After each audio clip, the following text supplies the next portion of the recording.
Hello everyone, आप सभी का स्वागत है आपके अपने यूट्यूब चैनल केमिस्ट्री क्लासेस में।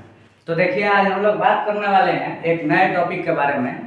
टॉपिक का नाम है इक्विवेलेंट वेट। तो इसके बारे में मैं आपको बता देता हूँ, ध्यान दीजिए। Wait of any substance which combines with 1 gram of, यहाँ पे देखिए पॉइंट करने वाली चीज ये है 1 gram of hydrogen, 1 gram of hydrogen and 8 gram of oxygen और 35.5 gram of chlorine is known as equivalent weight of substance.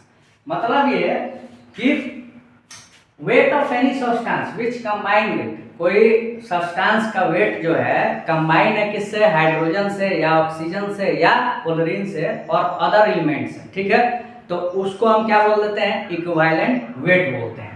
तो चलिए एक हम लोग बेसिक क्वेश्चन देखते हैं, बच्चों वाला क्वेश्चन देखते हैं। देखिए बच्चों वाला इसलिए बोल रहे हैं क्योंकि देखो, जब तक आपकी बेसिक क्लियर नहीं होगी एडवांस लेवल आप पढ़ ही नहीं सकते हैं। अगर पढ़ भी लोगे तो थोड़ी बहुत समझ में आएगी, थोड़ी बहुत नहीं समझ में आएगी। उससे क्या होता है कि परफॉर्मेंस अच्छी नहीं होती है। क्लियर? तो ध्यान दीजिए, इसमें कैलकुलेट ई लिखूंगा, इसका क्या मतलब है, मैं कभी भी ई लिखूंगा उसका मतलब है आपको इक्विवेलेंट वेट, ठीक है, ऑफ नाइट्रोजन इन। दो आपको क्वेश्चन में गिवन है, सब क्वेश्चन गिवन है, जैसे कि NH3 दिया हुआ है और N2H4 दिया हुआ है। क्लियर?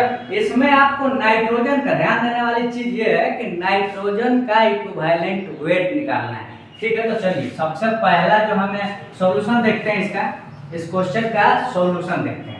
तो देखिए पहला आपको दिया है NH3, ठीक है।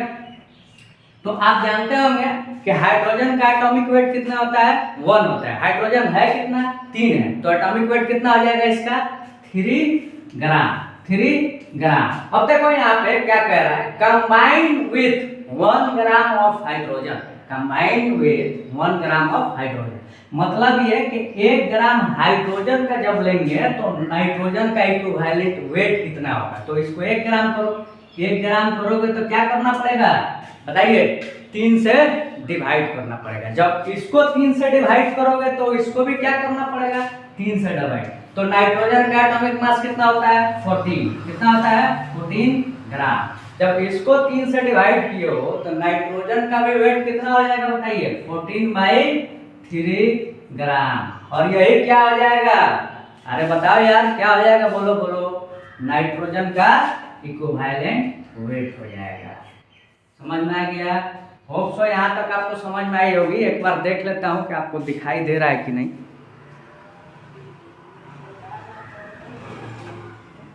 थोड़ा सा नीचे का नहीं दिखाई दे रहा है तो मैं इसको साइड में लिख देता हूँ। क्लियर? चलिए इसको मतलब थोड़ा सा मैं साइड में लिख देता हूँ इधर, ताकि आपकी जो कॉन्सेप्ट है उसकी क्लियरिटी हो सके। तो देखिए एन में यहाँ पे नाइट्रोजन की बात की जाए तो नाइट्रोजन की एटॉमिक मास कितनी होती है, 14 ग्राम, ठीक है। हाइड्रोजन की कितनी होती है, 1 ग्राम। लेकिन हाइड्रोजन के कितने एटम है, 3 एटम है, तो कितने ग्राम हो जाएंगे बताओ, 3 ग्राम हो जाएंगे। क्वेश्चन और इक्विवेलेंट वेट आपको ऑलरेडी मैं बताया हुआ हूँ कि substance which combine with 1 gram of hydrogen. तो इसको 1 ग्राम बनाने के लिए क्या करना पड़ेगा, 3 से डिवाइड करना पड़ेगा। क्या करना पड़ेगा, 3 से डिवाइड। तो 3 जब 3 करोगे तो कितना हो जाएगा, 1 ग्राम। जब इसको 3 से डिवाइड किए हो तो इसको भी क्या करना पड़ेगा, 3 से डिवाइड करना पड़ेगा, ठीक है। तो यही क्या हो गया, equivalent weight of nitrogen, equivalent weight of nitrogen, ठीक है। यहाँ तक आपको समझ में आ गया होगा।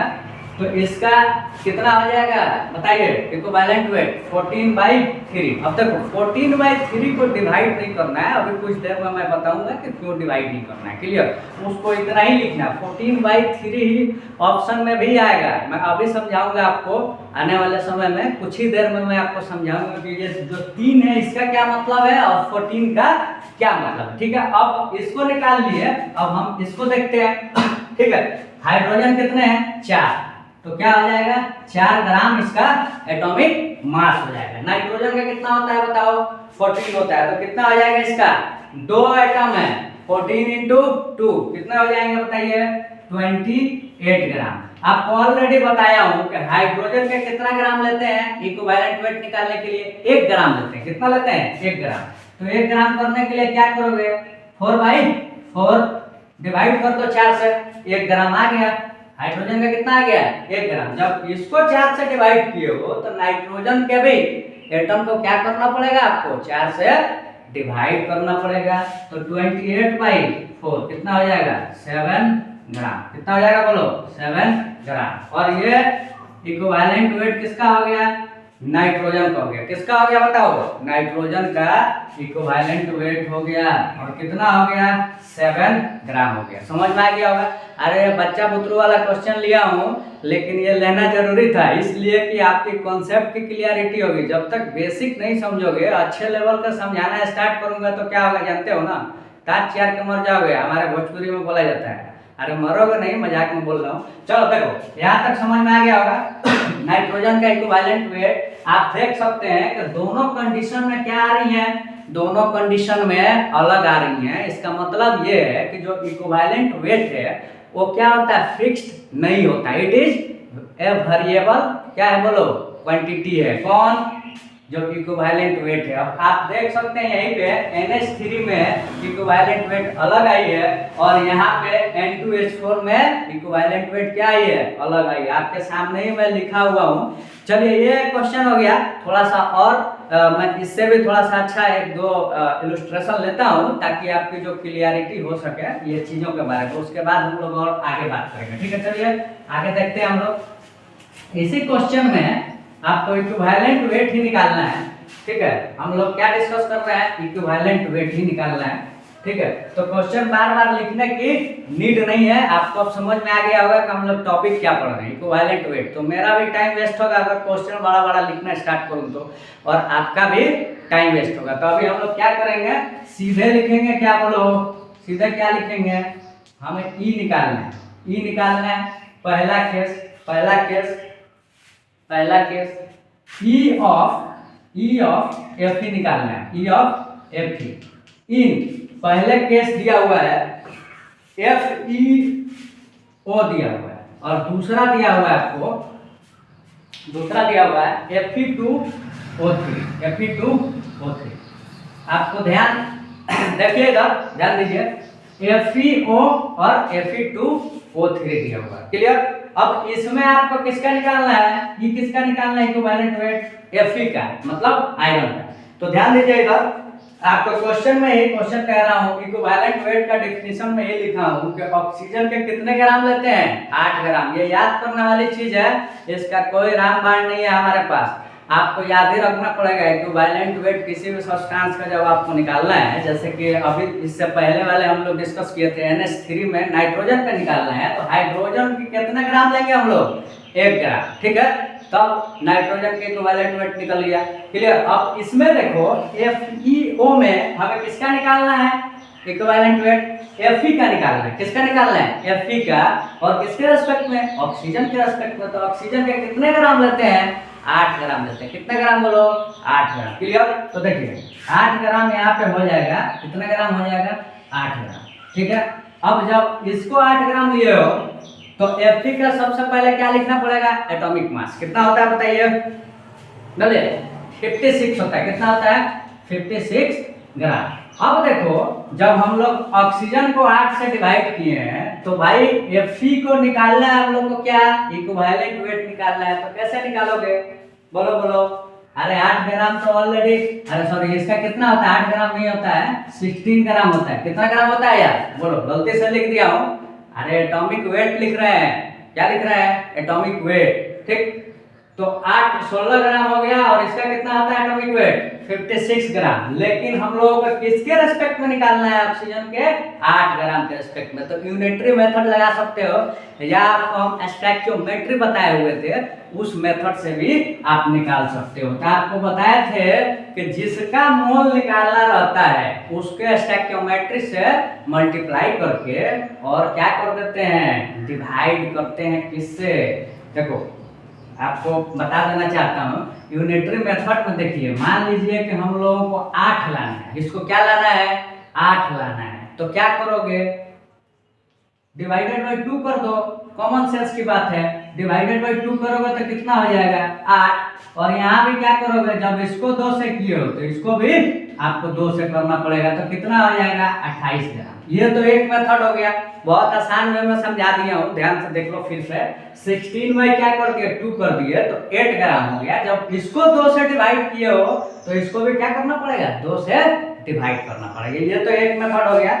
और देखो इसको 28 नहीं लिखते एक्चुअली में, माफ करना, 56/2 ही लिखा जाता है। क्या लिखा जाता है 56/2। अभी कुछ देर पहले बताया था कि ये जो 2 है इसका कुछ सिग्निफिकेंस है, इसलिए मैं 2 लिखा हूँ। और क्वेश्चन के आंसर में भी आपके यही दिया रहेगा, इसको डिवाइड करके नहीं देगा, ठीक है।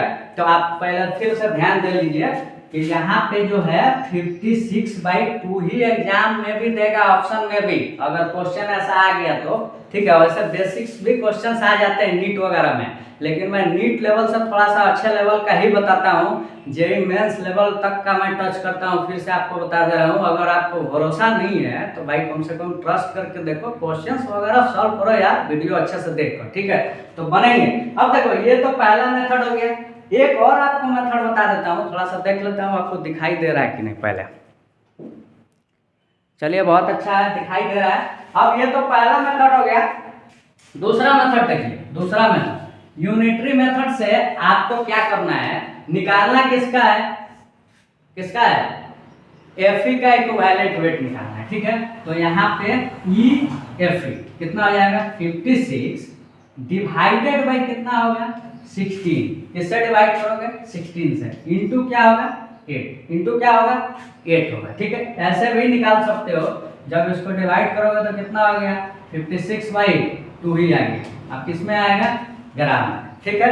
और ये थोड़ा सा डिफिकल्ट टाइप का है, लेकिन इससे बहुत सारी चीजें हम लोग अभी सीख रहे हैं। यूनिटरी मेथड से आपको बता दे रहे हैं कि निकालना हम लोग को किसका है। जैसे कि हम लोग डिस्कस किए थे किसमें स्टैक्योमेट्री में, तो क्या किए थे, जिसका हम लोगों को क्या पता था बताओ मोल पता था, उसके स्टैक्योमेट्रिक से डिवाइड करते थे, क्या करते थे डिवाइड इनटू मोल कर देते। तो भाई इसका तो 8 ग्राम का ही निकालना है ना, तो हम क्या कर रहे हैं, इसके जो एटॉमिक मास है उससे डिवाइड किया, इनटू क्या कर दिए 8 से गुना कर दिए। वही कॉन्सेप्ट अप्लाई किया। यूनिटरी मेथड्स इसी को बोलते हैं। अगर इससे नहीं समझ में आ रहा है तो जो पहला मेथड अभी जस्ट बताया हूँ मैथमेटिकल वे से आप निकाल सकते हो, क्लियर। तो इसमें यार कोई बहुत बड़ी बात नहीं है, बच्चों वाला ये सब क्वेश्चंस हैं। अभी हम लोग अच्छे वाले भी क्वेश्चंस करेंगे, आज तो नहीं हो पाएगा, लेकिन आने वाले वीडियोज में मैं बहुत बहुत अच्छे अच्छे क्वेश्चंस लेने वाला हूँ।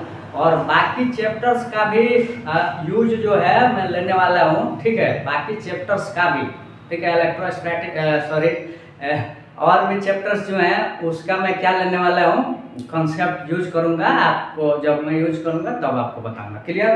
तो चलिए देखिए, तो यहाँ तक समझ में आ गया होगा, इसका आंसर निकल गया। अब हमें किसका निकालना है Fe2O3 का निकालना है, ठीक है। तो इसको इरेज कर देता हूँ ताकि थोड़ा सा जगह मिल जाए तो हम लोग डिस्कस कर पाए, क्लियर। चलिए देखिए, अब यहाँ पे देखो हमें निकालना किसका है Fe का निकालना है। तो O का क्या होता है बताओ, O का क्या होता है, अरे एटॉमिक मास यार कितना होता है 16 ग्राम, कितना होता है 16 ग्राम, ठीक है। लेकिन कितने एटम है 3 एटम है, तो क्या करना पड़ेगा 3 से मल्टीप्लाई भी करना पड़ेगा। सेम इसी हिसाब से Fe के कितने होते हैं एटॉमिक मास 56, लेकिन है कितने एटम 2 एटम है, तो क्या करना पड़ेगा 2 × 56, 2 × 56, क्लियर। अब देखिए, अब यहाँ पे कुछ नहीं है, यूनिटरी मेथड्स फिर लगा, ठीक है। आपको 2 मेथड में बता देता हूँ, जो आपको सूटेबल लगे उससे आपको सॉल्व करना है।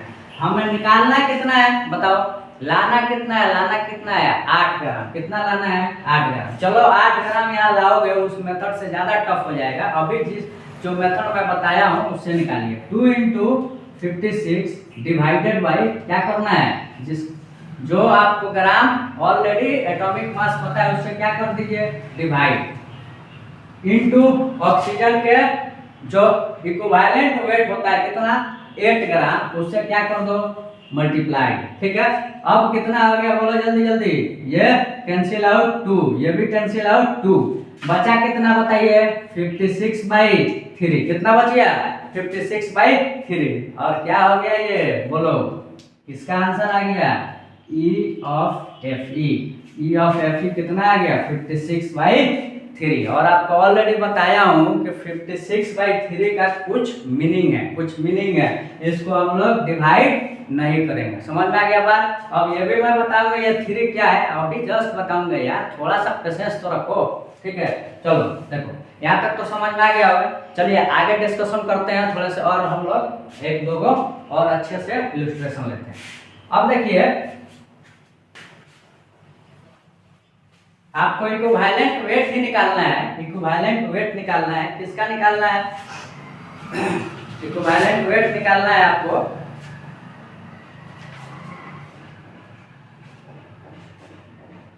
Of phosphorus, equivalent weight of phosphorus in पहला दिया हुआ है PCl3 और दूसरा दिया हुआ है PCl5, ठीक है, PCl5। यहाँ तक समझ में आ रहा है, देखो ध्यान दो इधर, PCl3 और दूसरा क्या है, PCl5। क्लियर।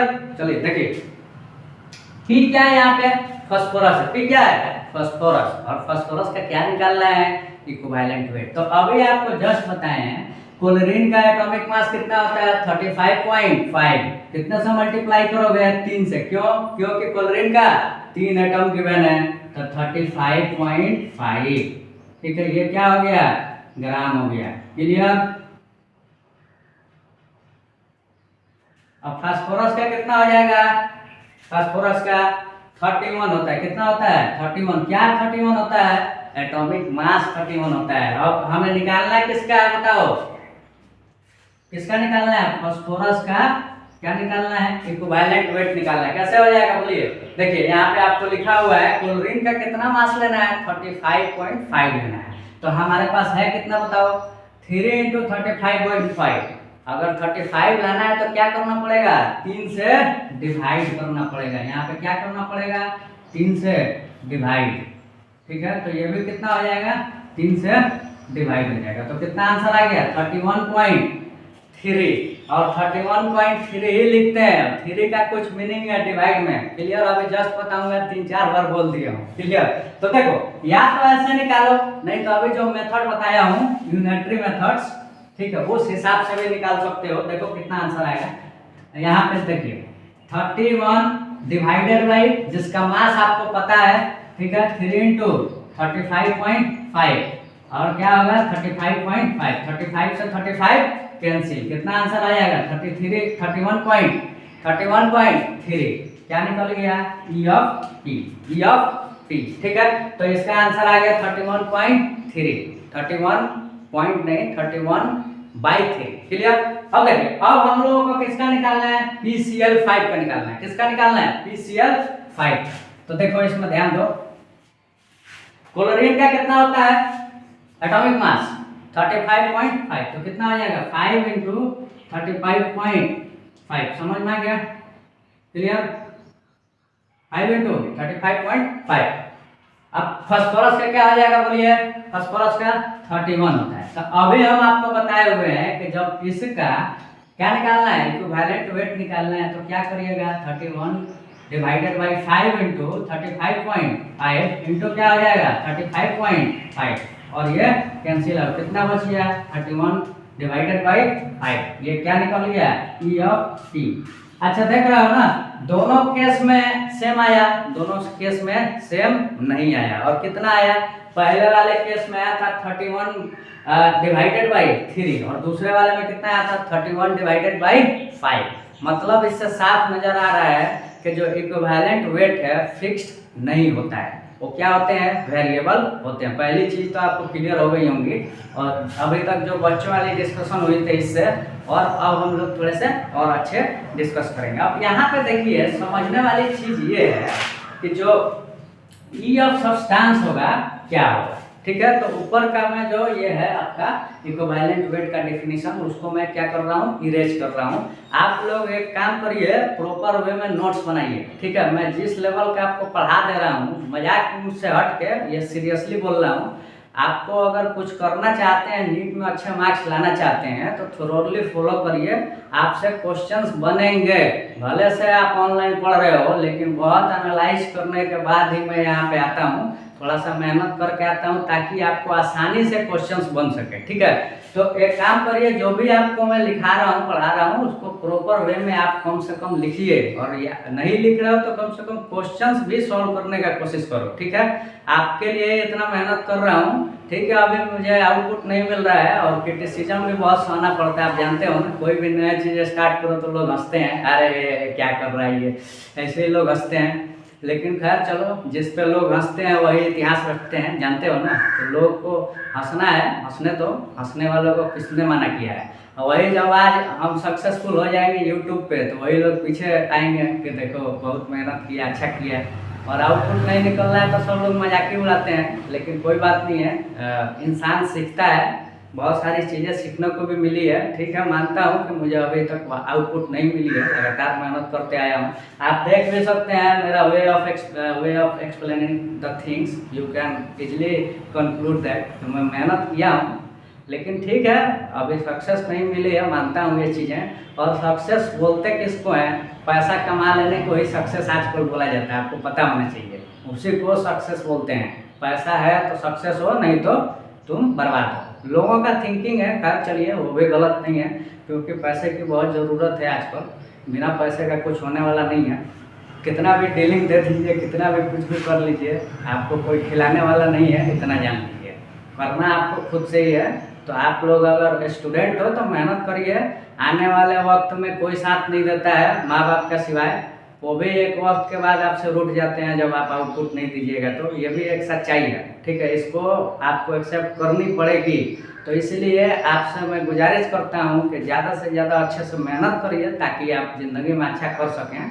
एक ये टीचर को, मतलब टीचर की एक बात है, इस पर आप गौर कीजिए। हम लोग भी ऐसे ही नहीं बोलते हैं, बहुत ज़्यादा चीज़ें हम सीख रहे हैं, इसके हिसाब से हम निचोड़ निकाल कर चीज़ों को बोलते हैं। तो ठीक है, इस हिसाब से आपको सिर्फ पढ़ाई नहीं सिखाई जाती है। टीचर आपको एक सिर्फ पढ़ाई नहीं बताता है, द वे ऑफ लाइफ भी आपको सिखाएगा कि आपको कैसे जीना है, और क्या क्या गलती हमसे हुई है, वो चीज़ें आपको गलती नहीं करनी है। ठीक है, गलतियों को समझने में थोड़ा वक्त लगता है, बहुत ज़्यादा वक्त लग जाता है। उसको सुधार पहले अगर कर लीजिएगा तो अच्छा करिएगा, नहीं कर पाइएगा तो ज़्यादा लेट होता जाता है चीज़ों में। खैर चलिए, लेट होना कोई बुरी बात नहीं है, लेकिन अगर कोशिश नहीं कर रहे हो, कोशिश आप नहीं कर रहे हो, फिर लेट हो रही है, तब तो भाई समझो कि आप दुनिया में फिर एक तरह से समझो कि बोझ ही हो, और कोई मतलब ही नहीं है, आप बोझ हो और जिंदा लाश समझो, एक तरह से वर्ड जो बोली जाए, जिंदा लाश हो। तो इसीलिए कोशिश करिए। अगर कोशिश करके आप हार गए तो कोई बात नहीं है, फिर तो आप जीत रहे हो, इतना दिमाग में रखो। जो कोशिश नहीं किया भाई, वो ऑलरेडी हारा हुआ है, उसको छोड़ी। तो हारना क्या है भाई, वो तो रेस में ही नहीं है। जो कोशिश ही नहीं किया वो कहाँ से रेस में है भाई? उसको तुम्हारे बगल में बैठने लायक भी है नहीं है, ये समझो। तुम रेस में हो, भले से हार रहे हो, कोई बात नहीं, कम से कम बने तो हो, आज नहीं तो कल जीतोगे। समझ में आ रहा है बात? तो इसलिए जो रेस में नहीं है भाई, वो बोलेगा, आपको डिमोटिवेट करेगा, डिमोरलाइज करेगा। लोगों का आजकल काम ही यही है। खासकर मैं बोलना चाहता हूँ आप लोग से, रिलेटिव्स तो और होते हैं, इतना जान लो, वो क्रिटिसाइज करने के लिए ही पैदा होते हैं। ये मेरा बात वर्ड जो है गौर फरमाइए। देखिए, हमें रिलेशन वालों से कोई प्रॉब्लम नहीं है, लेकिन मैं ये चीज़ें जो है मेरी जो एक्सपीरियंसेस हैं उस हिसाब से मैं बोल रहा हूँ। क्लियर? तो उनको दरकिनार करके आपको पढ़ाई पे फोकस करनी है। वो आपको बिल्कुल डिमोटिवेट करेंगे, आपको डिमोरलाइज करेंगे, आपका जो गोल है उससे दूर करेंगे, आपको बार बार नीचा दिखाकर, चीज़ों के बारे में पॉइंट आउट कर वो पॉजिटिव चीज़ें नहीं देखते हैं, सबसे पहले आपकी निगेटिव देखेंगे। ठीक है ना? और खुद तो परफेक्ट है नहीं, कोई परफेक्ट नहीं होता है, वो खुद भी नहीं रहते हैं, लेकिन वो आपको बार बार ये करेंगे, अरे क्या कितना दिन से पढ़ रहा है, कुछ हो रहा है, कुछ नहीं हो रहा है। तो वो सब पे ध्यान नहीं देना है, आपको पढ़ाई करनी है और अच्छे से करनी है। ठीक है, देखो, स्मार्ट वर्क भी जरूरी है, आजकल स्मार्ट वर्क भी चाहिए, लेकिन बिना हार्ड वर्क के आप सोचोगे कि स्मार्ट वर्क करके हम बहुत अच्छा अचीव कर लें, तो ये दुनिया में पॉसिबल नहीं है। जो आपको बोलता है वो आपको बेवकूफ़ मतलब समझिए कि बनाता है। क्लियर? तो इसीलिए आपको hard work with smart work करनी है, मतलब स्मार्ट वर्क भी चाहिए, जैसे कि आपको हम लोग सिखा ही रहे हैं कैसे स्मार्टली क्वेश्चन को हैंडल कर सकते हैं। तो इस तरह से स्मार्ट वर्क करिए, लेकिन आप सोचोगे कि ऐसे बैठे बैठे हमें खाना मिल जाए और कुछ करें नहीं, तो भाई उसको स्मार्ट वर्क नहीं बोलते हैं, उसको फिर बेवकूफ़ी है, ठीक है ना। तो इसीलिए मेहनत तो बहुत ज़रूरी है, बिना मेहनत का कुछ नहीं मिलने वाला है इस दुनिया में, इतना जान लो। आपको इवन खाने को भी नहीं मिलेगा, आप जाके उठा के लाइएगा, मुंह में डालिएगा तभी खाइएगा, है कि नहीं बोलो। तो इसीलिए आपसे जो भी बातें मैं बोला हूँ, देखो सीरियस होकर बोल रहा हूँ, थोड़ा सा सीरियसली पढ़ाई कीजिए, अच्छा करिएगा लाइफ में, एकदम मेरी गारंटी है। ठीक है, आजकल कंपटीशन बढ़ गया, मानता हूँ, आजकल सिर्फ आपको डोमिनेटिंग बन के कुछ नहीं होने वाला है।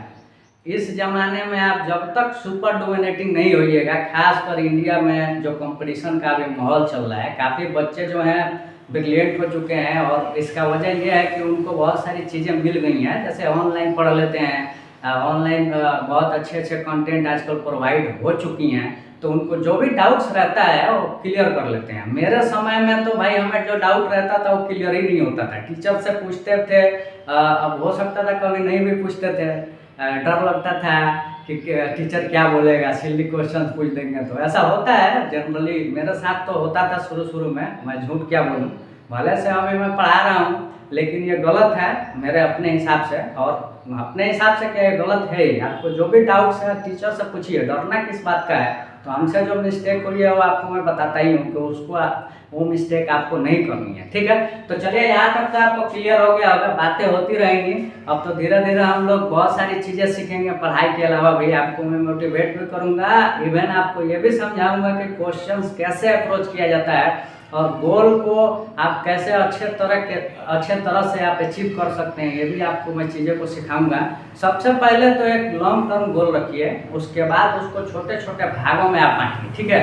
इसके बारे में मैं कभी बाद में डिस्कस करूंगा, क्योंकि अभी बहुत सारी बातें हो गई हैं और मुझे लग रहा है कि 5-6 मिनट बातें हो गई हैं अप्रॉक्स, ठीक है।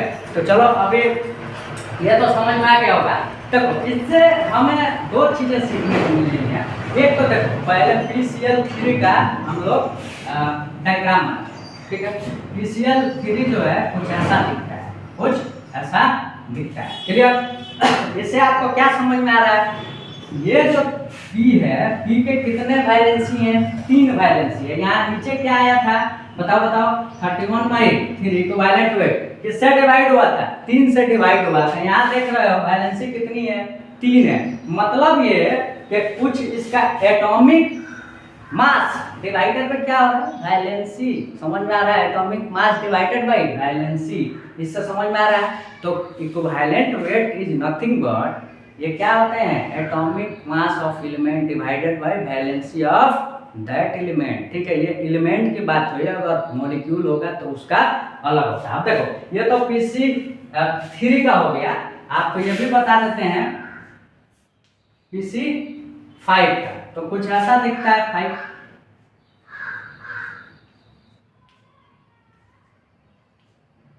एक 2 3 4 5, ठीक है, कुछ ऐसा दिखता है,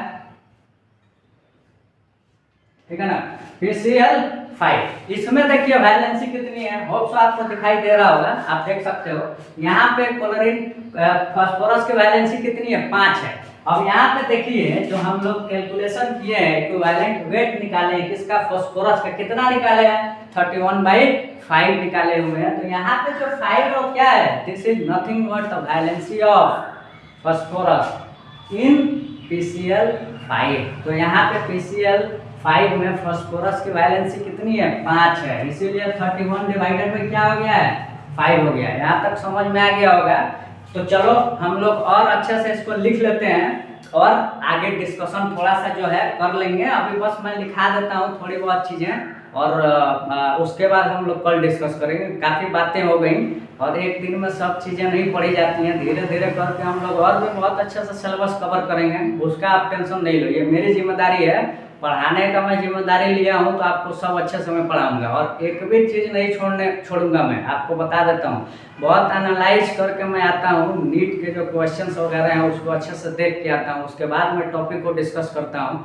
देखो, मेरे पास बहुत ज़्यादा एक्सपीरियंस नहीं है, लेकिन एक्सपीरियंस से कुछ नहीं होने वाला है, इतना जान लो, ठीक है। वो जिनके पास एक्सपीरियंस है वो एक्सप्लेन चीज़ों को अच्छे से कर लेते हैं और क्वेश्चंस भी क्रिएट कर लेते हैं। वैसे हम लोग भी क्वेश्चन क्रिएट कर लेते हैं, बहुत बड़ी बात नहीं है क्रिएट करना, ठीक है, क्लियर है।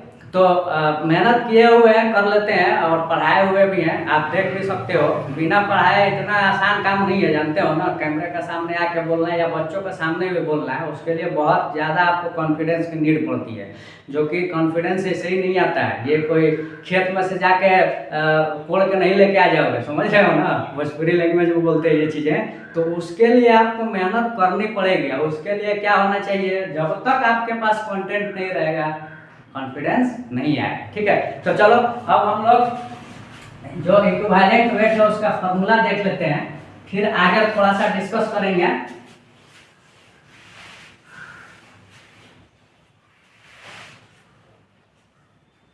देखिए देख लेता हूँ कि कुछ हुआ तो नहीं है। चलिए ठीक है, अभी थोड़ा सा लंबा वीडियो बन गया है, लेकिन कोई बात नहीं है, लंबा वीडियो से कुछ नहीं होता है, बहुत सारी चीज़ें एडिशनल भी मैं आपको बताया हूँ। तो देखो ई ऑफ सब्सटेंस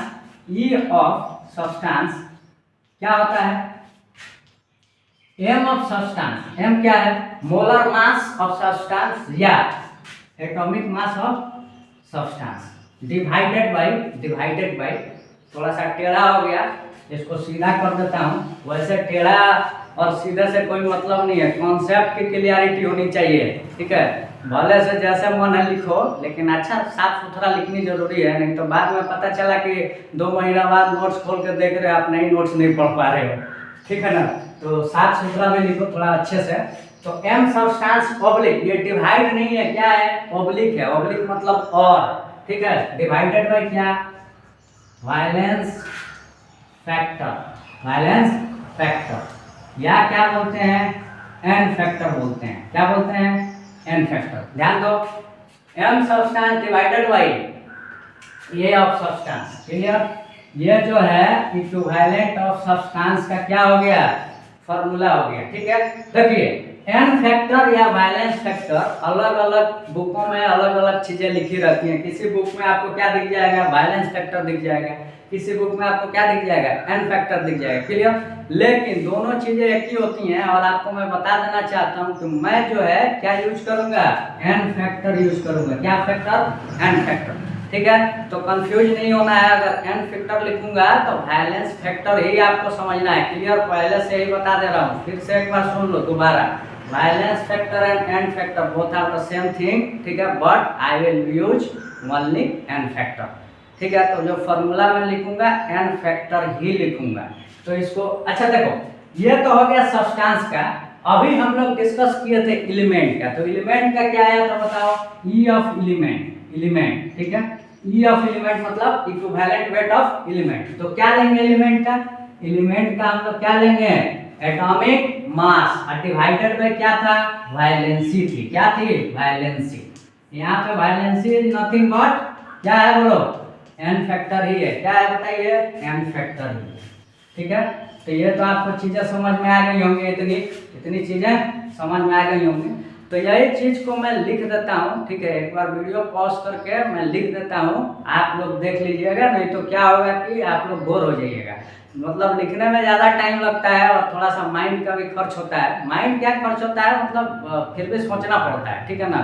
क्योंकि हम लोग बहुत ज़्यादा, मुझे तो पर्सनली आदत नहीं है बार बार लिखने की।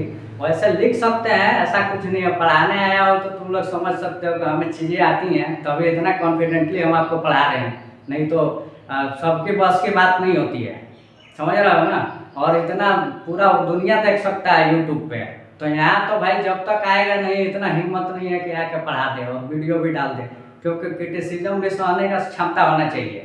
और लोगों का काम होता है क्रिटिसाइज करना। आपके बुराई पहले देखेंगे, वो अच्छाई कितना भी रखिए उसको इग्नोर करते हैं लोग, समझ रहे हो ना। तो इसीलिए ठीक है, चलो यहाँ तक ये बातें होती रहेंगी, यहाँ तक तो समझ में आ गया होगा। और इसको आप लोग क्या करिए, एक बार से मतलब अच्छे से लिख भी लीजिए, और मैं अभी जो है थोड़ा सा इसके बारे में लिख देता हूँ, वो आप लोग लिख लीजिएगा, clear.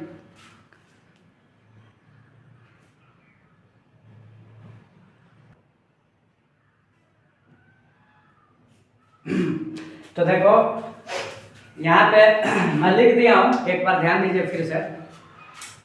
Atomic mass of a substance is a constant, but ये ऑलरेडी आपको बता दिया था, मैं पढ़ा रहा था तभी कि एटॉमिक मास जो होते हैं ऑलवेज क्या होते हैं, कांस्टेंट होते हैं। किसी भी एलिमेंट का एटॉमिक मास है क्या बदल सकता है, कम बेस हो सकता है नहीं। हाइड्रोजन का एटॉमिक मास 1 होता है, 1 ही रहेगा। ऑक्सीजन का एटॉमिक मास 16 होता है, 16 ही रहेगा।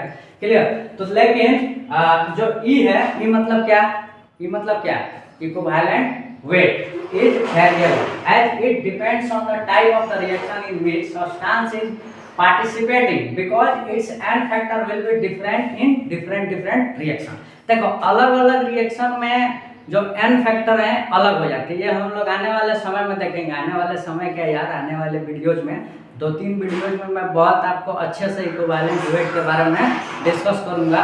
और जो हम लोग स्टैक्योमेट्रिक जो कॉन्सेप्ट था उससे क्वेश्चन सॉल्व किए थे, उससे बहुत आसानी से इक्विवेलेंट कॉन्सेप्ट यूज करके हम लोग क्वेश्चन को सॉल्व कर सकते हैं। वही क्वेश्चन जो है एग्जैक्ट क्वेश्चन इक्विवेलेंट वेट से आप क्या कर सकते हो, इजिली सॉल्व कर सकते हो। आप देख भी सकते हो चीज़ें। अगर अभी भरोसा नहीं है, आने वाले क्लासेस में आप भरोसा जरूर करोगे। ठीक है, मैं मानता हूँ कि स्टार्टिंग जो जैसे कि मैं स्टार्ट किया हूँ वीडियोज बनाना, तो बच्चों को लग रहा होगा कि अरे ये तो टीचर एकदम छोटा सा दिख रहा है, कम उम्र का, ये क्या ही पढ़ाएगा। लेकिन ऐसा मेंटालिटी सही नहीं है। ठीक है, आप एक बार अच्छे से पढ़िए चीज़ें, आपसे क्वेश्चंस बनेंगे, ये हमारे तरफ से श्योर रहो। भले से ऑनलाइन पढ़ रहे हो लेकिन क्वेश्चन आपसे बनेंगे। अगर अच्छे से मेरी वीडियोज देखोगे एक एक चीज़ें, तो आपसे बिल्कुल बनेंगे और 100% बनेंगे। ये हम फेंक नहीं रहे हैं, ये रियलिटी बता रहे हैं। आपको लग रहा होगा कि सिर्फ एडवांस बोले जा रहा है, ऐसा कुछ नहीं है।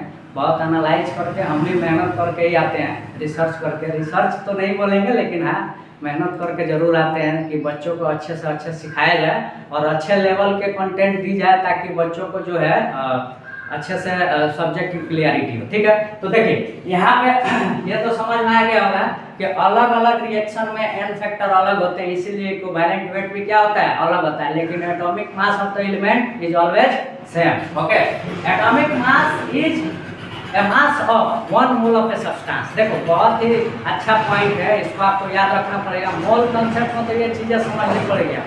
मोल कंसेप्ट में क्या होता है कि एक मोल के, किसी सब्सटेंस के 1 मोल का जो मास होता है उसी को हम क्या बोलते हैं, एटॉमिक मास बोलते हैं। और ये हम डिस्कस किए भी हैं। ठीक है, ग्राम एटॉमिक मास, ये सारे रिलेटिव एटॉमिक मास, सारी चीज़ें हम ऑलरेडी डिस्कस किए हुए हैं। अगर आप मेरी वीडियो नहीं देखे हो तो आप मेरी वीडियोज देख सकते हैं, प्रीवियस वीडियोज।